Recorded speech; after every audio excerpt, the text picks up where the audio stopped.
What's up, everybody? Welcome to the Best Family Homestead, coming to you from the old bird farm.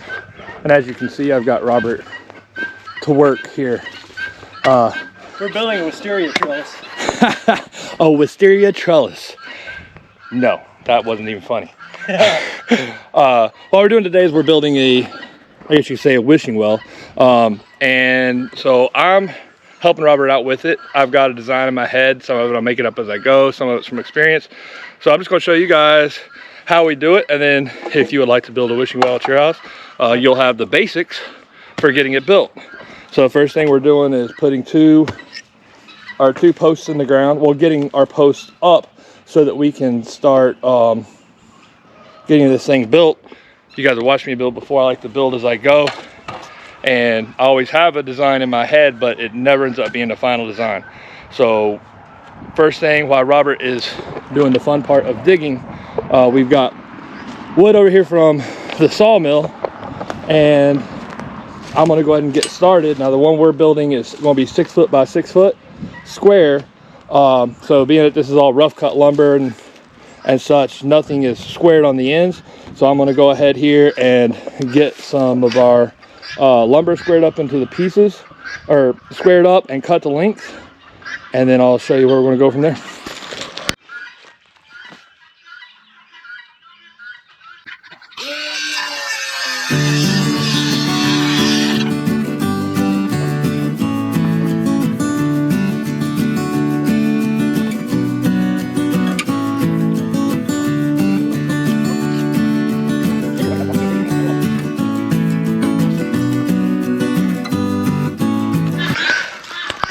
All right, guys, so one of the things I've learned that has made life a little bit easier for me is when I'm marking a piece of board to cut it, a lot of people just put a straight line in. The problem is, you can see with this straight line how it's not exactly straight. So from the bottom to the top, you know, I could be off quite a bit once you start going through all your boards. So what I do is I'll start at the exact point, in this case 6 feet, and I'll draw a line this way, then I'll go the other side, draw a line this way. That way I know at the point right there is exactly where I need to cut. Now I held my Sharpie down just a little bit too long there.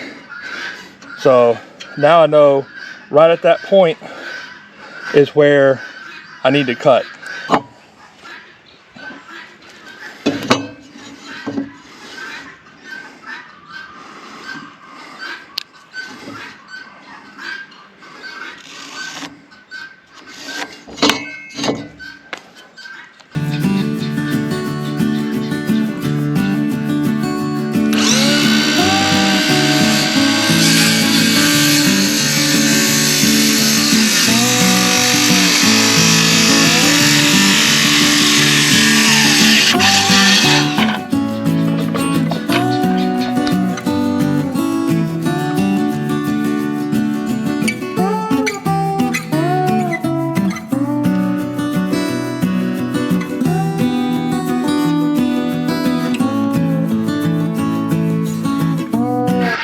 All right, another trick I've learned that will really save your butt when you're building something and pre-cutting lumber is to go ahead and somewhere nice and small,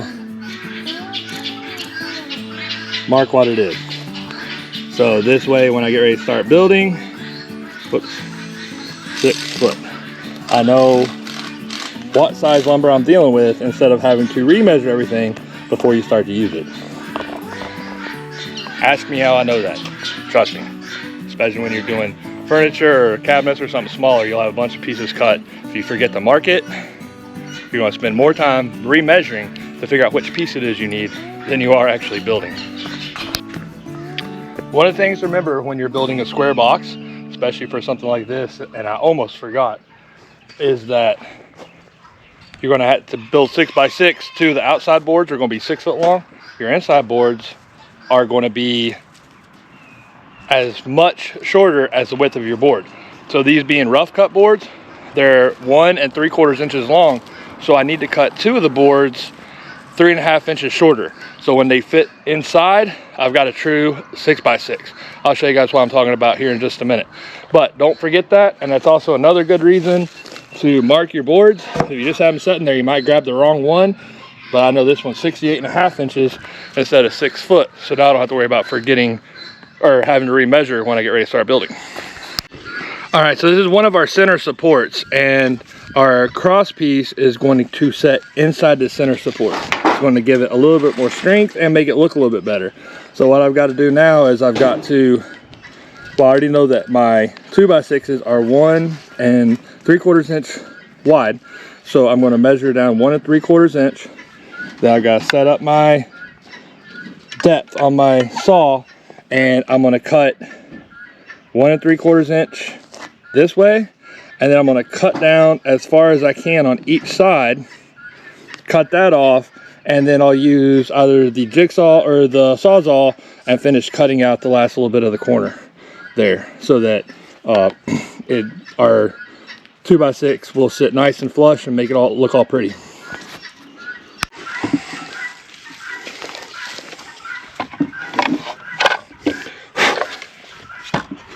All right, now I have an indicator right here for my depth on the saw, but there we go. I will initially set my depth, but I always like to double check it. So that now says on a little scale there,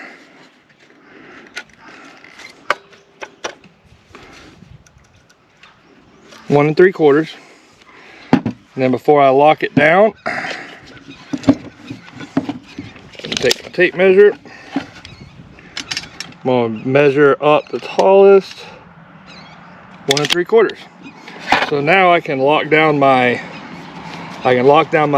guard here, and I know I'm not going to have to worry about cutting more than 1 3/4 inch deep. All right, so I've got my 1 3/4 inch deep mark here. Now I've got I measured up here 1 3/4, drew my line. So now what I've got to do is take my skill saw, and I've got to cut as far as I can without the blade passing this point, flip it over, and do the same thing. All right, guys, so we've got our main part up. It's not concreted in, but now with this, we can get it all squared up. What I was talking about, cutting these a little bit shorter. So we're 6 foot square now. So just remember, if you're ever building something like this, to cut your inside boards shorter than your outside boards. So if your outside boards are 1.5 inches, make sure and cut your inside board 3 inches shorter, and that will help a lot. So we've got all this set up now. We're going to start putting some concrete in the posts, or concrete around the posts. And once we get it a little bit more rigid, we're going to start on our roof. So I think so far it's looking pretty good, and not too bad for a build as you go project.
Hey everybody, welcome to day 2 of building our little well house here for the generator. Got Robert out here, and we got our concrete in.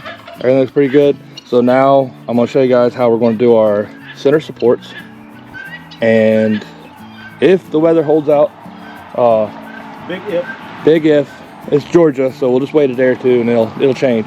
We will start getting our gussets up top. But first thing we got to do is get our center supports to take out this play side to side in the roof. So what I'm going to do is I'm just going to split the difference. I'm going to measure from this side over to here, make my mark in the middle, and then I'm going to just cut 45s to go in left to right and screw those in. So we'll get started on that, and I'll show you guys how we put them up. All right, so we got our cross braces in. Little issues with some batteries, so some of the joints aren't as perfect as I normally like them, but with the rain coming in, I think they still look pretty good for a rough cut lumber well house. So now that we've got this thing sturdied up nice, we're going to start cutting. First we're going to set our ridge pole up, and then we are going to cut our gussets to go up. So I'm going to cut this. We're going to come out, you want a little bit of overhang just to make it look right. We're going to come out 6 inches on that side, and I'll show y'all how to get the get that ridge pole up there nice and straight, and then we'll go from there. All right guys, so we're back out here, beautiful Georgia day. Thunderstorms blew over, and we got started on a little bit more of our work here. So what we've done is we decided we wanted to go up 24 inches on the roof, just because that, just eyeballing, looked like a pretty good pitch and looked like it would fit the house behind us. So these are uprights, and they're just in, these aren't really actually going to hold any weight. And we've got our ridge beam in. So what we're going to do now is we're going to cut gussets, which are going to go from here and be notched and set on the side of the frame here. So I'm gonna go here, I'm gonna show you guys exactly what I'm talking about. Then we're going to make all of our angles. I'll show you guys how to make the angles to figure out, you know, how to cut your gussets. So basically we've got our ridge beam here, and it's being, you know, it's supported right here by this piece. So here's the other side of our line. All right, my artistic ability is not as good at drawing. All right, so here's our ridge beam, and then down here, give or take, is the bottom part of our frame. So our gussets, what they're going to do is they're going to come down this way and be notched out. Here there's going to be a notch, and then they're going to go down at the same angle and come up. So this little notch right here, this is where the main weight's going to be supported. And then with there being a second one on this side, that's what makes this design so strong, because you just made a big triangle, and the load, the weight of the tin and everything is getting pushed in this way because it's getting pushed down, which causes this piece to move that way. But since this is attached to this piece, and both of these gussets are putting equal resistance on each side, and the weight here is setting down on the main frame, it's really strong, because no matter where weight goes, it's just going to squeeze itself together. There's no way for it to really come apart.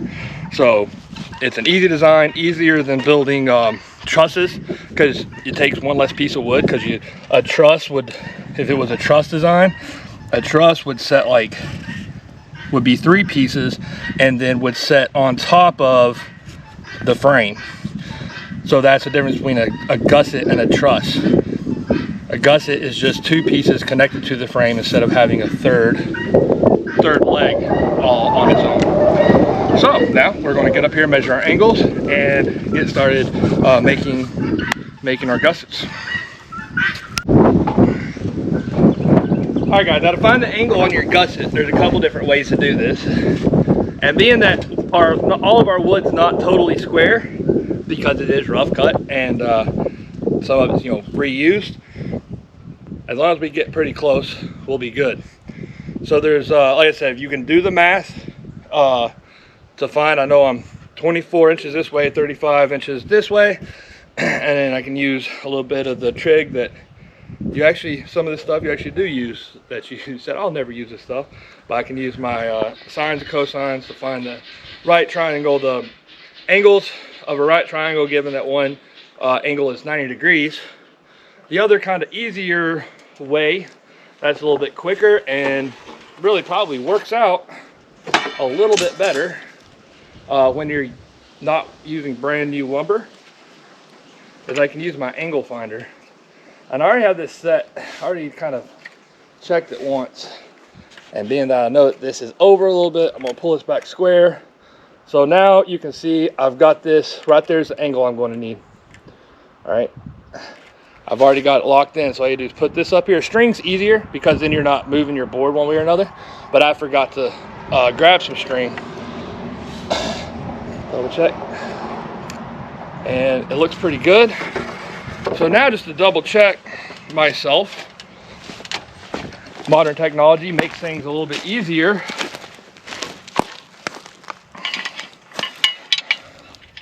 So I can set use my speed square here, and I'm going outside to outside. And I go until my line lines up with the degree. So this looks like right about 55 degrees is the angle that I need that's going to be center.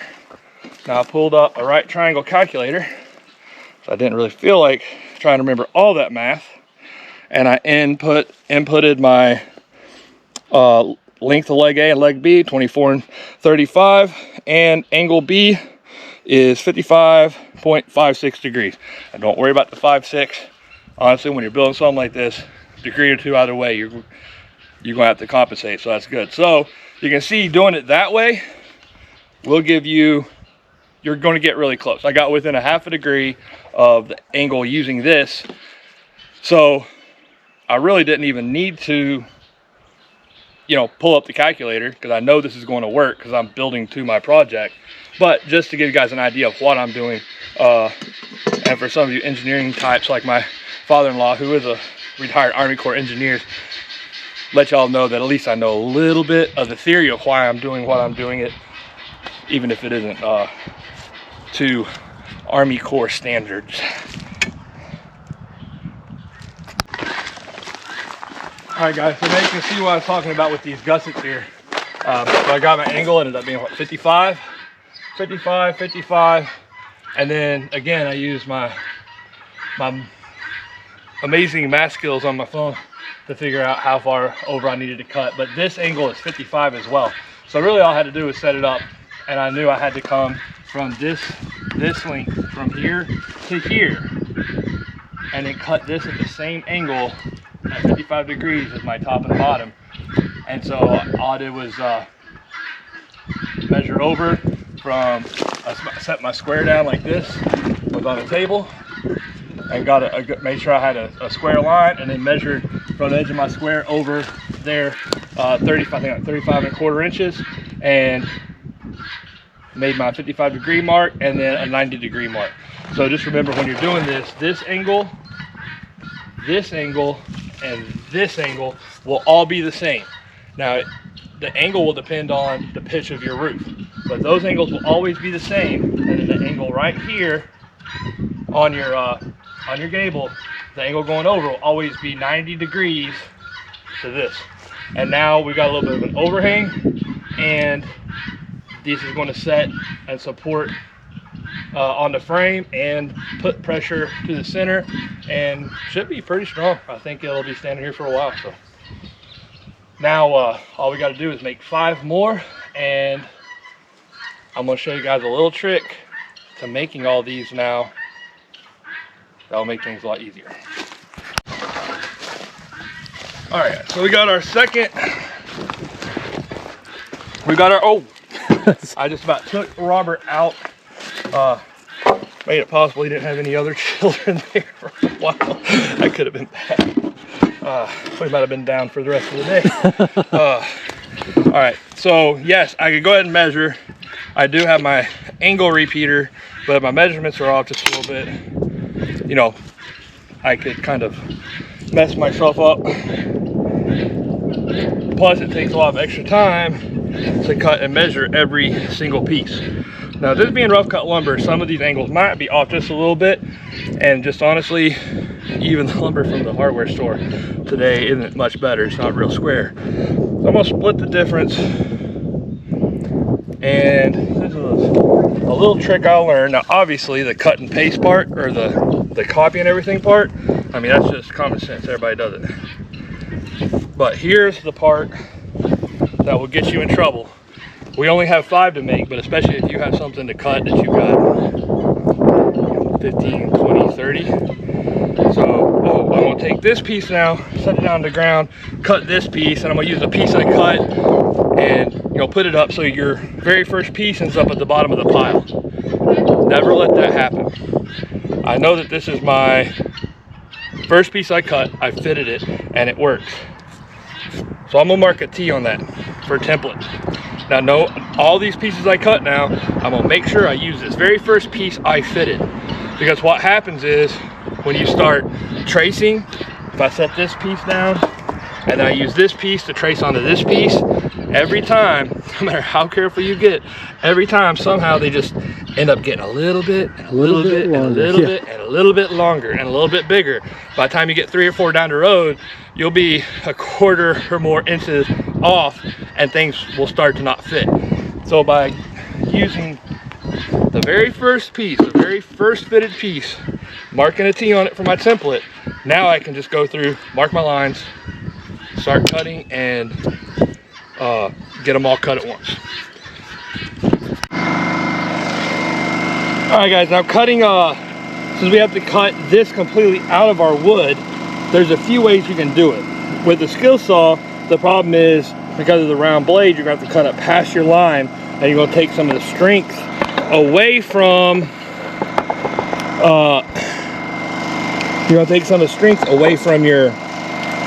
your board, because you're going to cut further into it.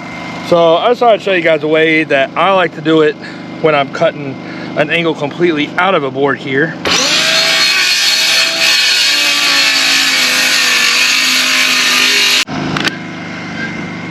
So what I'm going to do, since my skill saw won't go all the way through, take my jigsaw,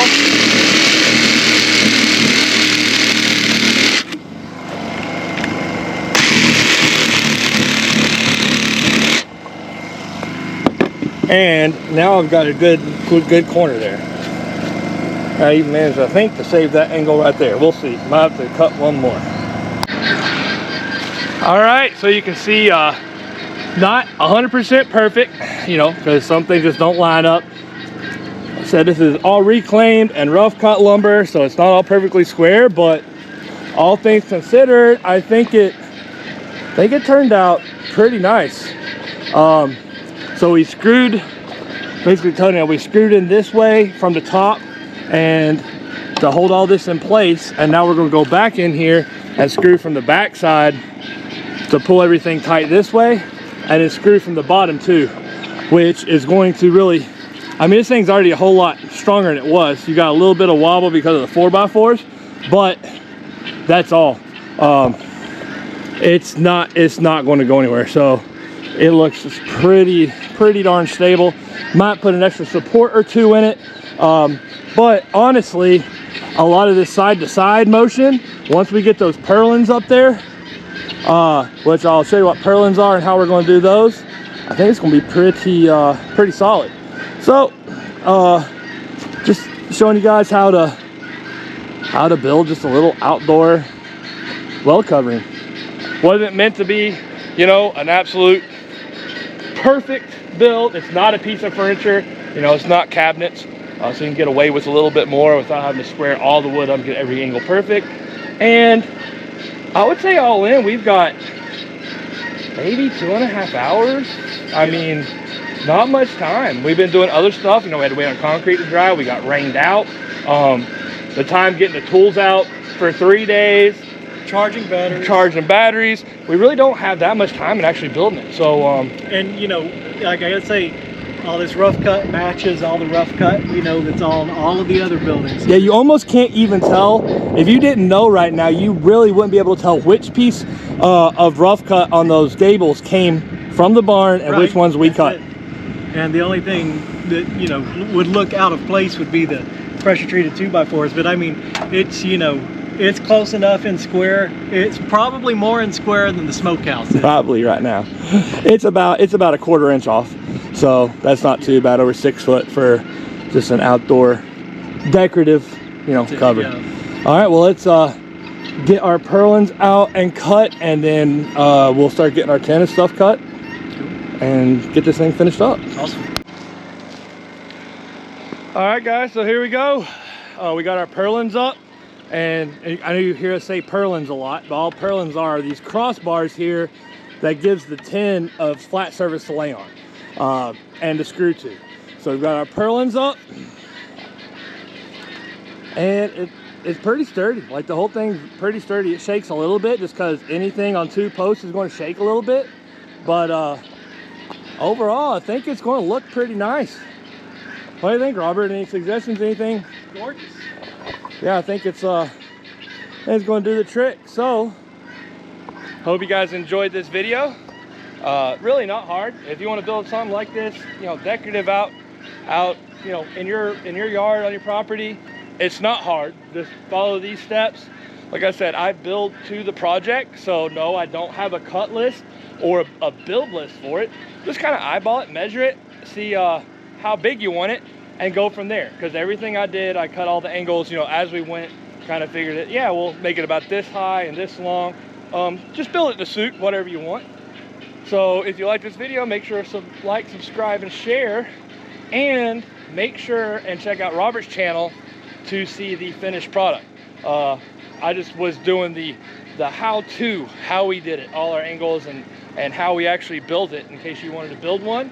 So to see what it looks like when we get done, we still got some pretty work to do down on the ground, putting our tent up. It's going to be a pretty cool little spot, and the link to his channel will be in the pinned comment. So thanks for watching, guys, and we'll see you next time.